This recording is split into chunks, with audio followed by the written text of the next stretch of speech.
NBA free agency gone wild. And you guys, I think this is one of the most shocking moves that we have seen in NBA free agency. Klay Thompson gets a 3-year, $50 million deal. That's $16.7 million a year when he turned down a 4-year, $80 million deal from the Lakers, allegedly. That's $20 million a year. You left $16 million on the table. Now, they say he did that because of the tax situation, that he would have, the money would be the same if he signed with the Lakers or the Mavericks because of the taxes in California and no state income tax in Texas. Mm-hmm. This is weird. I don't believe. And I know that Klay is out there telling people that, you know, he believes he can show the Mavericks how to space the floor at an elite level, and Luka Doncic doesn't pass ever. And I look at the fact that he had Kyrie Irving on that team. He had elite shooting on that team. I understand that none of them are Klay Thompson. And he was taking on dudes against Boston like 1v4. He's taking on 4 guys not passing the ball. It's remarkable to me.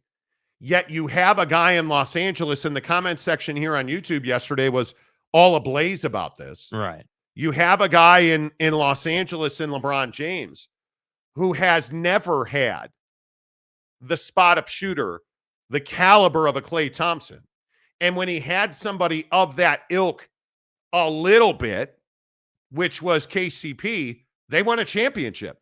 They haven't had a shooter on Klay Thompson's level ever in LeBron's time in LA.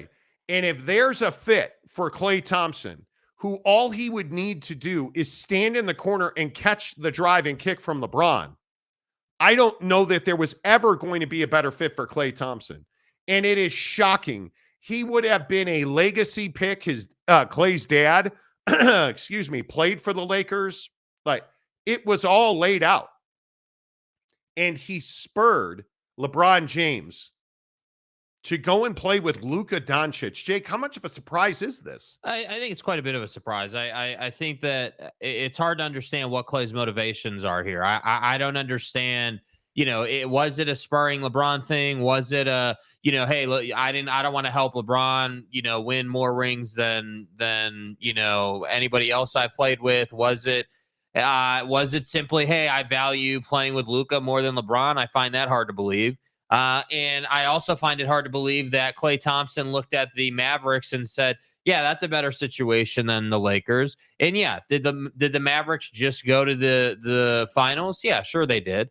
But I don't think they were ever in danger of winning the finals. They just happened to catch a run through the West where, you know, they you know, played some teams that couldn't finish. And, you know, I look at, you know, you look at the teams that they played, like, you know, the Minnesota situation with the Dallas Mavericks. Obviously, you know, Minnesota was more than capable of beating the Dallas Mavericks and just didn't show up. And I don't know how you explain that. So when I look at the Dallas Mavericks for Klay Thompson, I see a guy who you either wanted to just get paid or you wanted to leave the state of California. I don't know. Or you wanted to spur LeBron. I don't know what else there is, because you can't tell me Klay Thompson looks at this roster and is like, yeah, man, we're going to go to the NBA Finals year after year after year.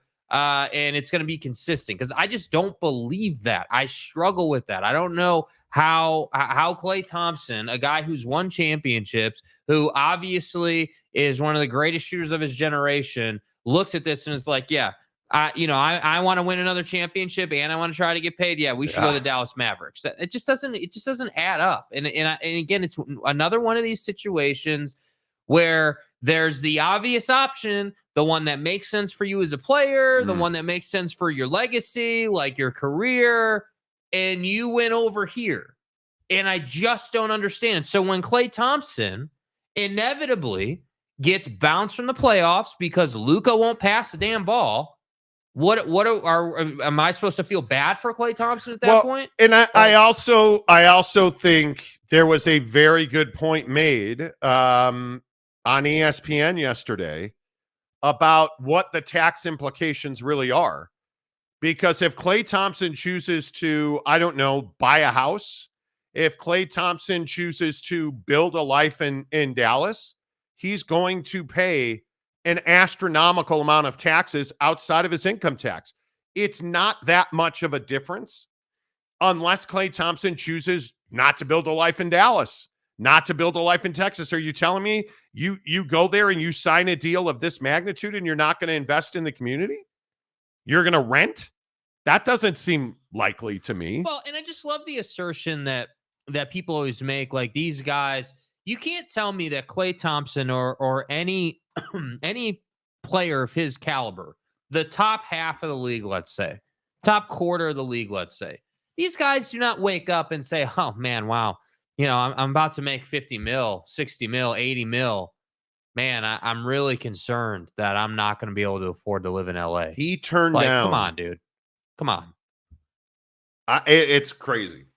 That's what I'm saying. I can't believe it. I spent most of yesterday thinking about, like, why did he do this? What was the impetus? Because I don't believe, and I will never believe it, I don't think that these guys make decisions purely on tax implications. Like, is it one factor? Certainly, yeah, sure. Certainly. You're going to look at it and you're going to say, all right, well, hey, if I take a deal in LA, obviously the income tax is this, and I'll see because we all do this as people, right? Like we all do. Okay, I made $1 this month. How much of the dollar am I bringing home? Okay, yeah, sure. Klay Thompson looked at that and was advised and given a number. Okay, sure, I get down with that.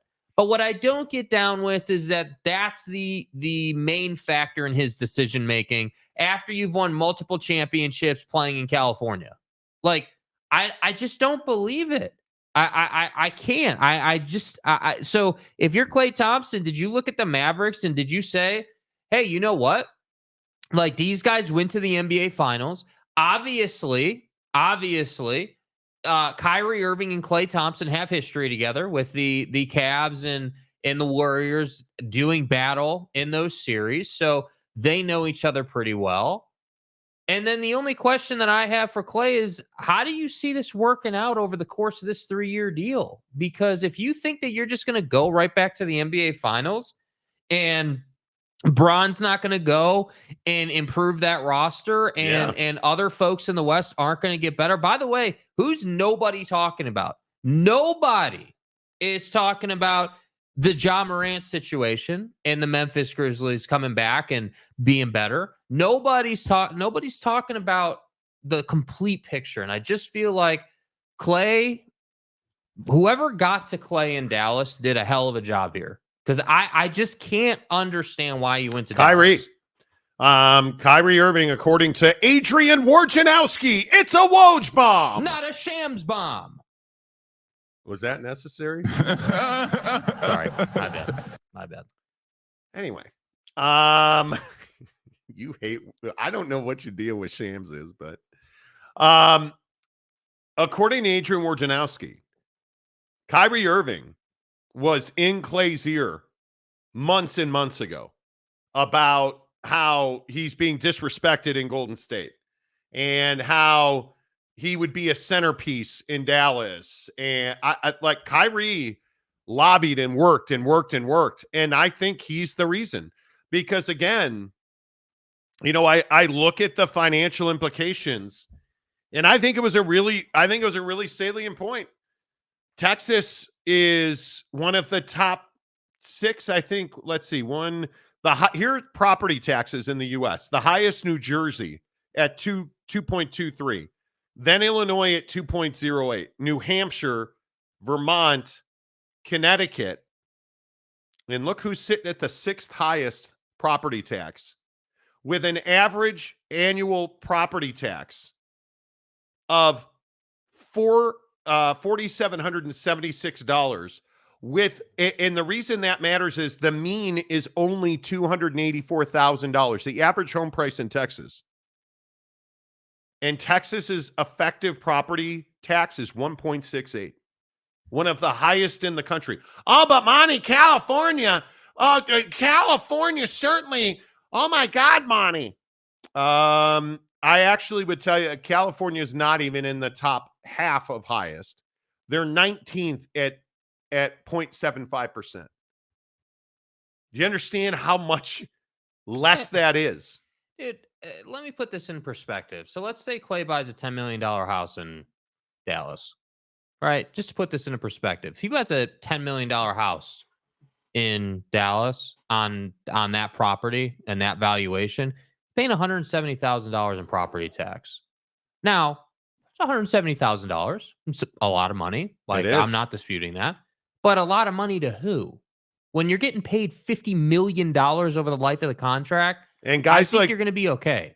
I'd remind you, guys like Klay don't take mortgages on houses usually. Like, he's buying it cash, dude. Like, this is what I'm saying. Like, people want to blow this part of the conversation out of proportion. It's like, interesting. It is interesting, and I think like we're treating Klay Thompson like he can't afford property tax or somehow because this is the great misnomer. Okay, you don't want income tax, you're going to pay property tax. We get taxed on everything. Make no mistake about it. You don't want to pay. You want to move to Florida and live through some hurricanes and not pay income tax. You're going to pay tax on everything else. They're making up the gap somewhere else. So that's fine. But my point is that, hey, you're going to pay the money one way or another. So if you want to lie to yourself and tell yourself, oh, well, Texas is better than California, I got news for you. Dallas is not LA when it comes to lifestyle. And I'm sure Dallas has a lot of great things. We've been to Dallas, been to Jerry World. We've had some fun in Dallas. Like, I'm not ripping Dallas per se, but what I am saying is for a guy who's played West Coast basketball his entire career, you're telling me that this dude woke up one day and was like, yep, man, Dallas is for me, dude. Let's go invest. And listen, again, I'm not trying to take credit for the tax implications, financial. I was listening to Freddie, I think it was Freddie Coleman on ESPN radio, and he had on, I don't even remember what the guy's name is, but he had one of their NBA guys on who was pointing out Dallas is attractive not because they don't have state income tax. Dallas is attractive because real estate is more affordable there, but you're still paying that. Yeah. And guys like Klay Thompson don't take mortgages. So he's going to have to cut a quarterly check that is, and I don't know what's 170,000 divided by 4.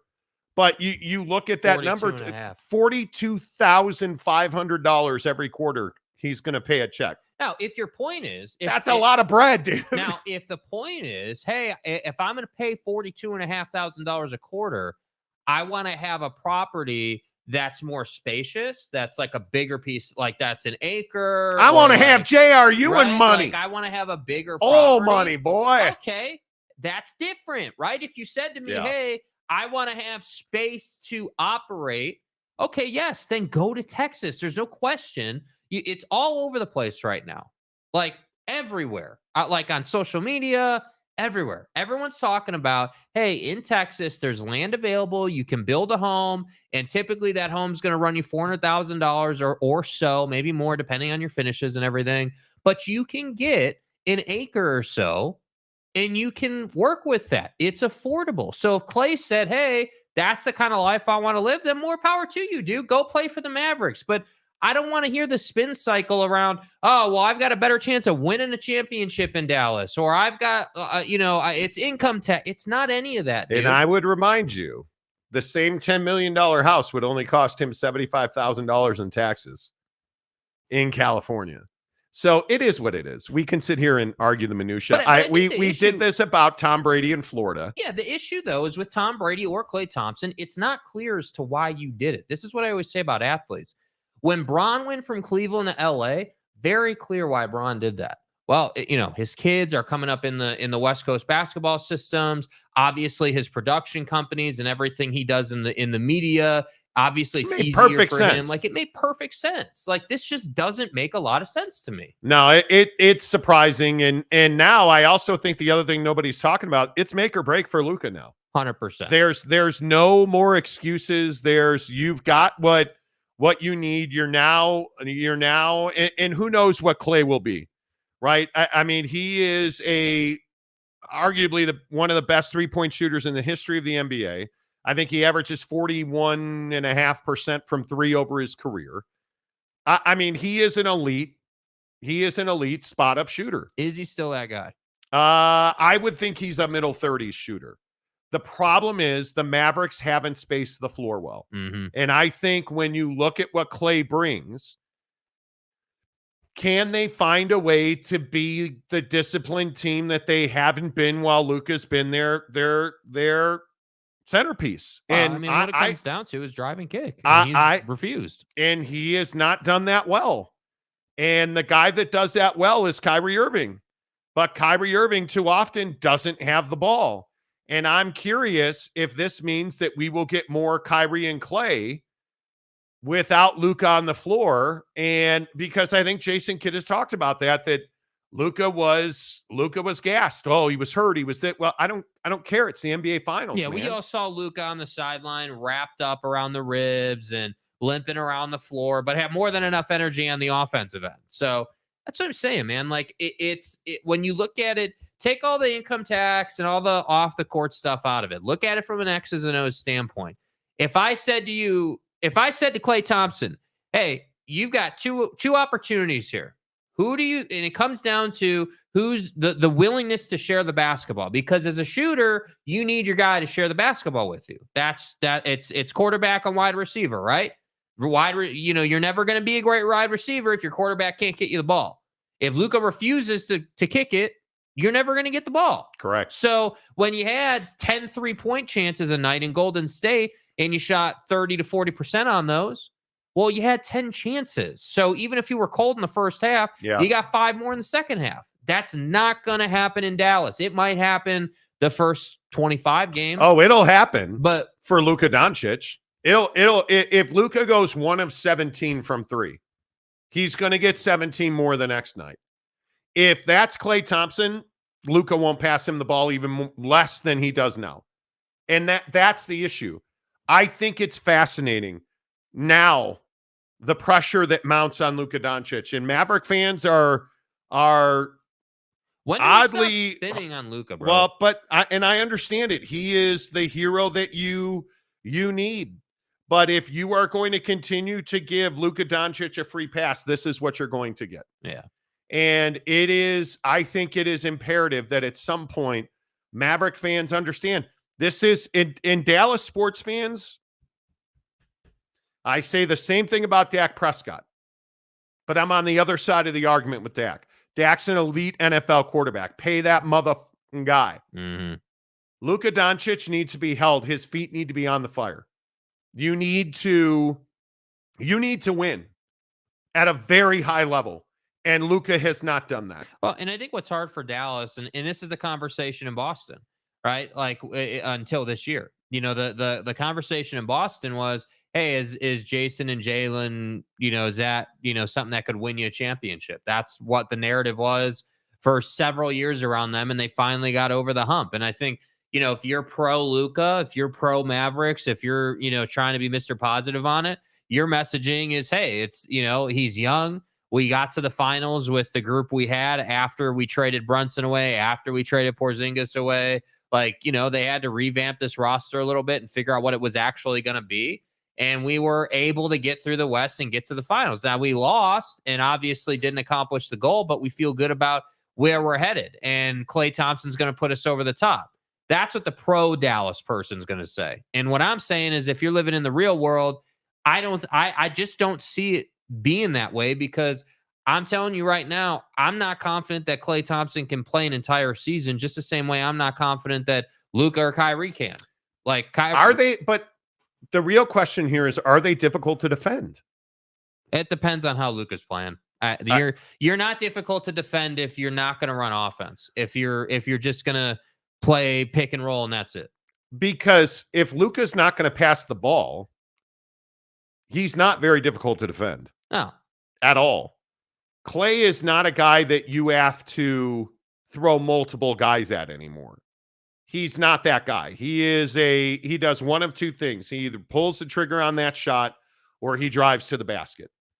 And when I'm talking about how difficult are they to defend, I don't care about December and February.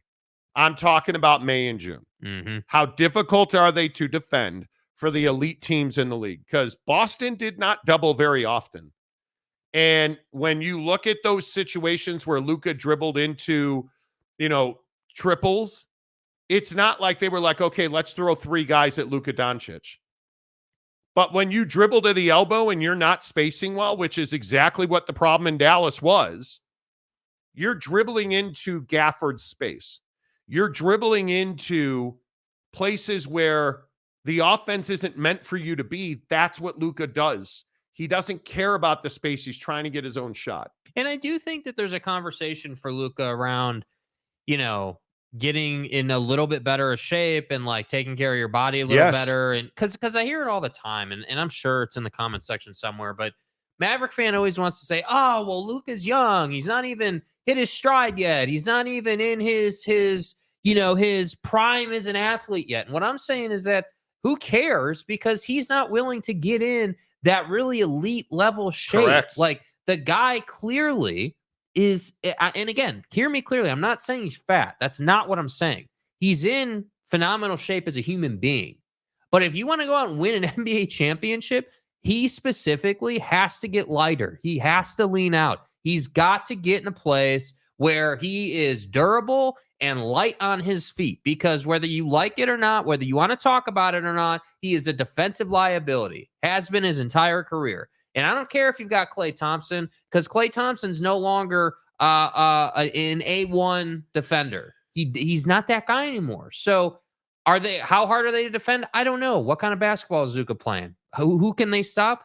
I don't know. Is Luka willing to lose a little weight, lean out? Can Klay guard, the second or third best guy on your team? Yeah, he can. So they potentially could be solid defensively. But again, this is one of those things where I'm going to sit here and say, show me that Luka has a willingness to give up the ball. Show me that he understands how to play the game the way LeBron has played the game for 20 years, which is, hey, I'm going to find J.R. Smith in the corner. I'm going to find Ray Allen in the corner. I'm going to find KCP on the wing. I'm going to find Anthony Davis on the wing to win a championship. That's why Bron has won. And honestly, it's part of the reason why he's lost, because he trusts his teammates too much. So I'm just saying, this isn't like a gimme, NBA championship, like amazing situation in Dallas. Luka is going to have to develop and prove that he's ready to play winning basketball. Well, and I also think this brings up the very interesting question of where do the Lakers go from here? Because you're now in a situation where you haven't been able to get that guy. And Klay was the obvious target. And I think that you start asking yourself, what is it going to take to get somebody over the line? And I look at the way that the Lakers are operating now. And I think that as we've told you, and as if you follow me on Twitter, and hello to everybody watching on Twitter, we appreciate you guys being here. Like, if you follow me on Twitter, our sources have told us that DeMar DeRozan is the target for the Lakers. And I think the Lakers are being very aggressive in sign and trade negotiations with the Bulls. And I think that DeMar's made it very clear he's not going to go back to Chicago, nor would most people in his situation. And the question is, what is it going to take for the Lakers to get a sign and trade deal done with DeMar DeRozan, who's made it clear that the Lakers are a place for multiple years now he's wanted to play, and they just have not either wanted to or had the ability to get that deal done. Now you have a situation where LeBron has said that DeMar DeRozan's a guy that he would be willing to take a significant haircut financially for, up to $20 million. Now, when we're talking about LeBron, we're talking about a guy that's eligible for a $57 million extension. So it's LeBron still making $30+ million a year, right? So it is relative. But what are the Bulls willing to do? And what would it take for the Lakers to make a sign and trade deal with the Bulls? I think that is the incredibly now important question, because if you don't get DeMar DeRozan, I think you're in a very bad spot. And this has not exactly been a banner offseason if you are the LA Lakers. You did not, depending on who you believe, Shams or Woj, you did not get your number one coaching candidate in Dan Hurley, who said no to you. You did not get Klay Thompson, who has now said no to you. So you have not had very many wins this offseason in an offseason that should be one of the last LeBron. He is playing exceptional basketball, and I think we need to remember that. LeBron James is still arguably the best player in the NBA, and I don't care what Boston gave Jason Tatum, the largest contract in the history of the NBA yesterday. $315 million over 5 years. That's, put a 6 in front of that number. You're in a position where the guys who win get leveraged financially. The Lakers right now, if they can make a DeMar DeRozan deal, they instantly become one of the top contenders in the Western Conference. That's what you need when you have LeBron going into what could be the last year of elite performance on the floor. How do you not do what it takes to get that deal done? But you know exactly what the Chicago Bulls are going to ask you for. They're going to ask you for Austin Reeves. And the Lakers have made it very clear they're not going to trade Austin Reeves. So the question is, who do you value more, DeMar DeRozan or Austin Reeves? And I think with DeMar still being one of the top 5 mid-range players in the NBA, you have to value DeMar DeRozan more. And the question is, what are you willing to give up to get him? I personally would not trade Austin Reeves. There's just no value in that. But are the Chicago Bulls going to take any of your problems on this roster? Somehow I don't believe that. I think it is going to be very difficult for the Lakers to make a trade with the Bulls. And it's the only way it gets done, because there is not, in this Lakers current cap situation, there is not a $20 million, $25 million salary slot for DeMar DeRozan. There just isn't. And LeBron's willing to take less money. The question is, will DeMar DeRozan sign a 1-year deal to do it as a free agent? I don't know the answer to that question. Well, what we do know is DeMar's done playing in Chicago. And I would agree with that. One way or the other, he's not going to be there. And so that, obviously he's motivated to do something. I don't know if it's, a 1-year light on the salary type deal to go and play with Bron in LA. I do know that we've been talking about DeMar going to LA for quite some time, and I'd love to see it. I think he'd be a great fit, but ultimately I would agree. It doesn't make sense to do the DeMar deal if you have to give up Reeves, because Reeves is part of your, depending on injury statuses and where you're at in the season, Reeves is a guy that can start and he can come off the bench. He's shown the ability to do both at a really high level. So he's that ultimate Swiss Army knife that can plug a lot of gaps for you during the season. So the idea that you would trade him to get DeMar just doesn't work if you're the Lakers with their roster situation. Well, and I look at D'Lo's contract, and obviously he is opted into an $18 million deal with the Lakers. He will become an unrestricted free agent. If you're the Bulls, and at this point you are clearly rebuilding, if you are the Bulls, I think it makes a lot of sense to take D'Lo. But is that enough money to make that deal work? It's probably not. You're probably going to have to take a Gabe Vincent as well. And I would remind people that if you're going to do a sign and trade, I believe it's a 3-year minimum deal that you would have to sign DeMar DeRozan to do a sign and trade. And I just don't know that that money makes a lot of sense. You're talking about post LeBron James. Mm-hmm. And you're talking about DeMar DeRozan, with all due respect, he's not 25 anymore, right? These are not young guys that we're talking about. And I don't know if it makes a lot of sense for the LA Lakers to commit 3 years to DeMar DeRozan when he's 35 years old, coming off of a year where he made $43 million. Is he going to take a $20 million pay cut? Well, what does he not have? Doesn't have a championship. And I think that very true. DeMar is someone who cares about that. I have no doubt. And I think, guys need to understand, like, we need to stop. I feel like we're not putting enough emphasis on the fact that playing with LeBron James at this point in his career is good for your career. Like, if DeMar DeRozan, takes the pay cut, goes to the Lakers to chase a ring, that's good for his career at this stage of his career. He's made money. He's good on money. Like, obviously you can never have enough, but at what point do you say, hey man, I'm 35. I'm one of the best mid-range players in the game right now. How can I, go from playing summer runs with Bron to playing actual NBA games with Bron? And, how does that help me? And how can I, thrive in that environment? And that's why I'm saying, like, they would obviously need to massage the offensive scheme a little bit, but isn't that why you got JJ Redick, right? Isn't that why you got a guy who by all accounts is phenomenal at X's and O's basketball, phenomenal at adapting an offense to the players that are playing in it instead of trying to force his system on them? Like, that's why you went and did this. So I'm tired of asking the question of, where do the Lakers go from here? The Lakers need to start asking the question of, what path are we going to take, and let's be definitive with it. Because I'm just telling you, man, you can't miss on Dan Hurley, then miss on Klay Thompson. And yes, they offered Klay Thompson a ton of money. Like, they did everything they could to get Klay. I believe the Klay Thompson thing was more about Klay than it was about the Lakers. But what matters is perception. And the perception is, you missed on Dan, you missed on Klay, and you're sitting here with absolutely nothing being done outside of Dalton Connect in the draft. And that's what I think the struggle is.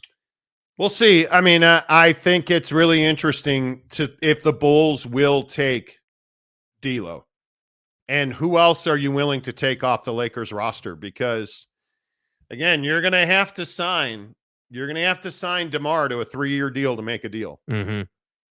He's going to be 39 years old. It'll be his 39-year-old season at the end of that deal without LeBron James. Who knows where Anthony Davis is at that point? And you're probably looking at a $25 to $28 million per deal for DeMar in that situation. He's not a $43 million player anymore, I don't think. But he is absolutely a glue guy who's elite in the mid-range, and he makes his free throws. And I think it's worth it for the Lakers. Like, this is the other thing that I think is... Oh, you are the Lakers. But what does that mean right now? Because it means you do everything that you need to do. So then if that's the case, if it means you do everything you can do to win a championship, who gives a damn what's going to happen when he's 39 years old? Go out and get the deal done. Go out and chase the ring now, because what you don't want to do is sit back 3 years from now and say, man, we burned Bron's last year of his prime. We did not take advantage of one of the greats being on our roster. Like, because after Bron retires, who's the next quote unquote great in the game? Well, it leaves you the unspoken truth about LeBron. When he retires, you get incredible financial flexibility. Mm-hmm. But you're trying to win a championship every single year in Los Angeles. That's the only goal. And you're looking around this league. I mean, hell, you look at what the Suns did. They were a major failure last year. But you add KD and you add Brad to Devin Booker, that's an effort. I look at what the Clippers are doing without Paul George. They're making an effort. I look at what the Mavericks are doing with Klay Thompson. That's an effort. Mm-hmm. I look around the West and I say to myself, this conference isn't getting easier. It's getting more difficult. I look at the East. I think the Knicks are the best defensive team in the NBA on paper. I look at Boston. I'm not a believer. I'm not a believer that this is an elite basketball team. Yeah, I know it's crazy. They just won an NBA championship on the softest run I've ever seen. Again, who did they play in the finals? Mm-hmm. Who did they play in the Eastern Conference final? Look at their run up. Yeah. I mean, that's what I was saying when they were in the finals. Like, you didn't have to play Joel. You didn't have to play Jimmy. You just gave Jason Tatum $60 million a year. Yeah, but that's crazy on a team that's really not that difficult to defend. But what were you going to do? Not pay him? No, I'm not here. I'm not here for, is Jason Tatum worth the money? I understand why you did it. The conversation is Boston better than Philadelphia with Paul George? I don't believe that Boston's difficult to defend. I don't. And we talk about this, Luka, all the time. If the three ball's going down, they're difficult to defend. So is Boston. But now you have the Knicks built to defend inside and out. I look at Philadelphia. Philadelphia is not better than New York defensively. I think New York's the best defensive team, the Knicks. I think Boston's number 2, and I think Philadelphia is somewhere beyond number 2. because I also think we're far from done at the top of the East. I'm with you. I think Milwaukee's always competitive here and there. The Lakers got to make a move because they're not an elite team in the West right now. And if they get DeMar DeRozan, that goes a hell of a long way. A hell of a long way to making the Lakers a better team. A hell of a long way. So, I mean, and we can sit here and go round and round about it. I am really interested to see if this DeMar DeRozan deal gets done, because the Jazz are in on DeMar DeRozan as well. He's not coming to Utah. No. But boy, you're probably going to have a third team to facilitate that trade. What if somehow, some way, the Bulls end up with Walker Kessler in that deal? What if somehow, some way, the Lakers end up with DeMar DeRozan and Colin Sexton in that deal?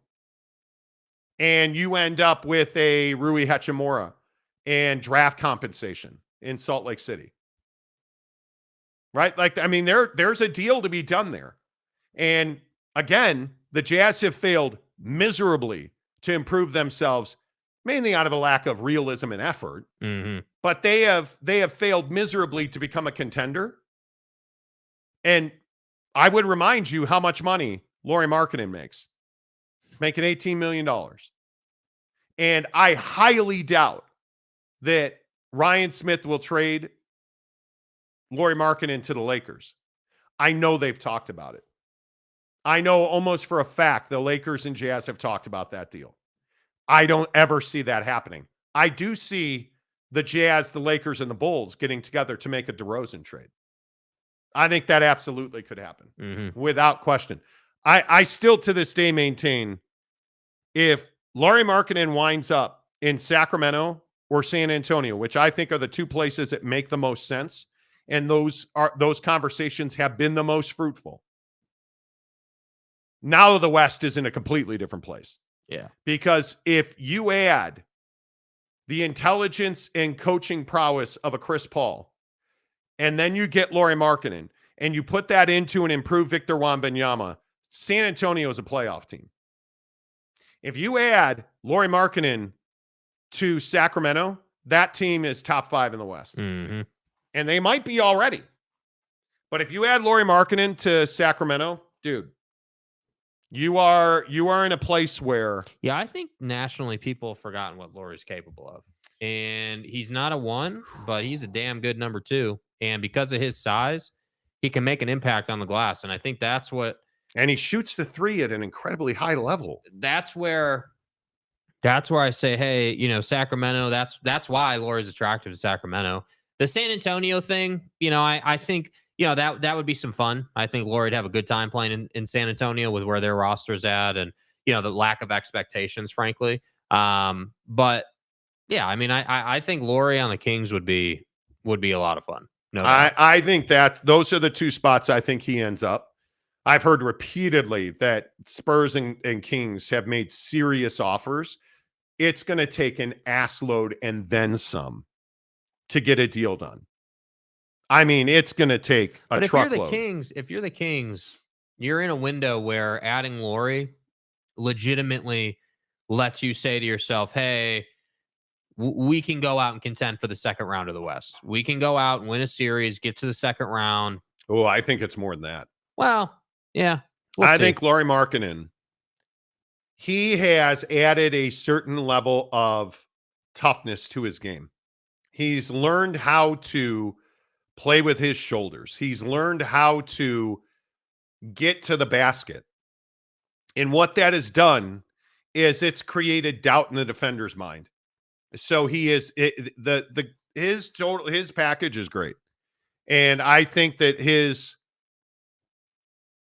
I'll cut you some slack on that one. Thank you. Yeah. I think his all-around offensive game is far better than it ever was in Cleveland or Chicago. And I do think he has tenacity defensively. I mean, he's more than happy to step up and do what he needs to do. So that's what I'm saying. Like, the Lakers have now become, now that the Paul George thing is done, the Lakers, I feel like now have become the linchpin in trade activity. Once the Lakers get done what they're going to get done, then I think you're going to see a lot of movement happen.